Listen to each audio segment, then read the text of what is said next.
Welcome into this latest edition of the Charleston County Connects podcast. I'm your host, Sean Smetana.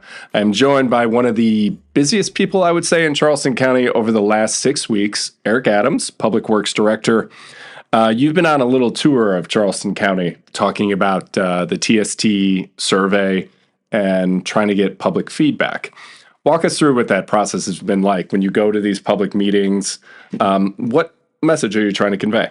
Sure. County Council has tasked us with a really robust approach for public input.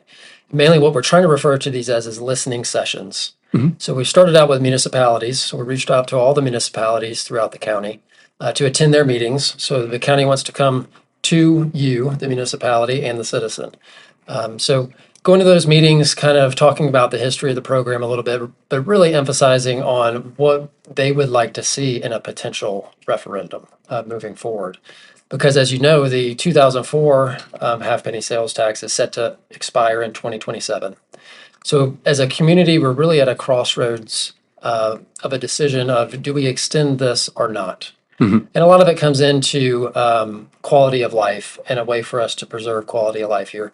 Whether that be around mobility, when we talk about traffic congestion affecting quality of life, bike and pedestrian infrastructure, transit, being able to have mass transit here, but also green space with the Greenbelt program. Also, contributing to quality of life here in Charleston County. And we talking about the history of the program. The first sales tax started in 2004. That's right. One thing I think surprises people a lot are just really the list of accomplishments. Some of the highlights being partially funding for the Ravenel Bridge, Johnny Dodds, Glenn McConnell Parkway. What are some of the other highlights that maybe people don't realize the TST paid for? Yeah, so speaking of transit, one of the very transformative projects for the region is the Low Country Rapid Transit Project. So the sales tax program is funding that. That's in the design phase with CARTA, a very important project. Other projects, in addition to the ones you have mentioned, Beast Ferry Road widening, Camp Road at Folly Road over on James Island, Harborview Road on James Island, B and Courtney downtown. So numerous projects throughout the county. And one thing of note about all these projects, really we're talking about, they're all on the state DOT system. And that's an important point when we talk about a local option sales tax. SCDOT really has some challenges themselves. They are, one could say, underfunded. Their primary source of funding is the gas tax, which really is I would refer to as a regressive tax, because our vehicles are more fuel efficient now. So really the amount of revenue that comes in through gasoline consumption is less than it used to be. So it's the tax dollars for them are not going as far. They also have the fourth largest highway system in the nation. So fourth largest in the nation when you look at total mileage. Really?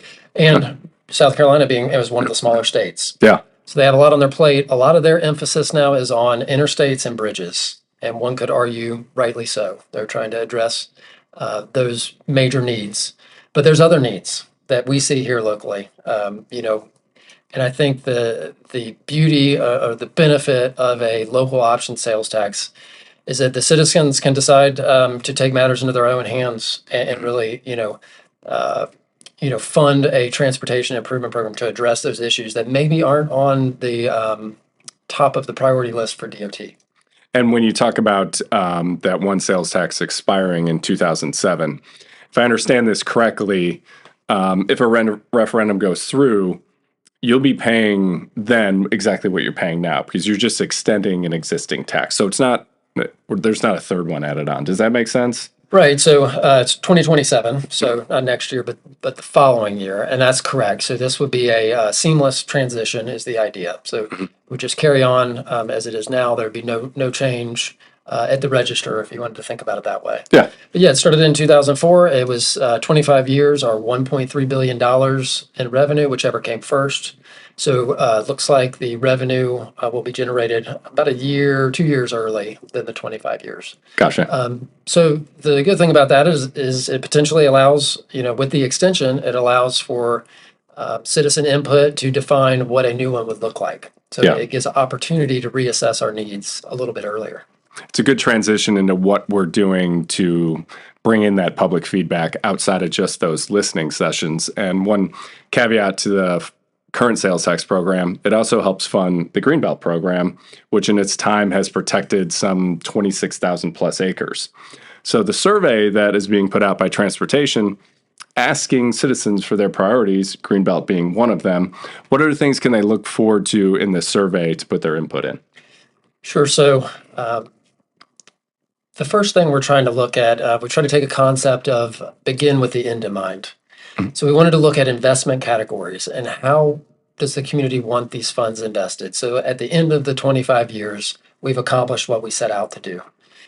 We've broken it into different categories, Greenbelt being one, as you mentioned, transit being one as well, bike and ped improvements as its own separate investment category, and then roadway infrastructure type improvements.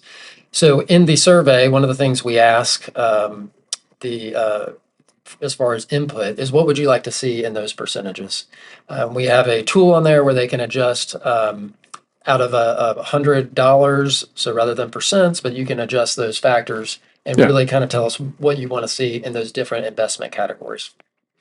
The $100 thing is really cool because if you think about it in a sense of your own personal budget, how are you allocating money based on your own needs and wants? So what's the end goal after completion of the survey? How does that information look? How do you package it? What's the process after that? Yeah, to your point on the balancing is really there is have to be a zero balancing element here. So if we do more in one area, that means less in the other. So that's something where we want the input on that, but also on projects where we also want to hear what types of projects. We're asking for that input by December 1st from the municipalities in the form of a letter, but also from the citizens. We'd like to see it by December 1st so that we can take that data, we'll begin to review it, compile it, evaluate it, and then the plan is to come back to County Council in January with a summary of the findings. And again, County Council, that's a public forum. So if people want to know how the information has been put together, what it looks like, it'll all be available in a public document as well. Yeah, and that's something that County Council has emphasized is they want a transparent process. So they have formed a special ad hoc committee around this discussion of the transportation sales tax, where they can devote specific time and focus in a public setting to developing the plan. Okay. Most important question, obviously, is where can people access the survey? Sure. So we have a QR code that we're posting around. We also have our website, which I'll have a link to that as well. I'm sure we can post that as well. That will take you right to that survey, interactive survey, guides you right through. But sure, we can certainly provide that. Yep. So we'll include all the information about the website, access to the survey, all in the episode description. Eric, anything else we didn't touch on? Anything else you want to add? No, just encourage the public to get out and attend the meetings if they can, ask questions at those meetings, but also complete the survey because really the public input will be conveyed to County Council and that will potentially shape how this plan is going to be put together.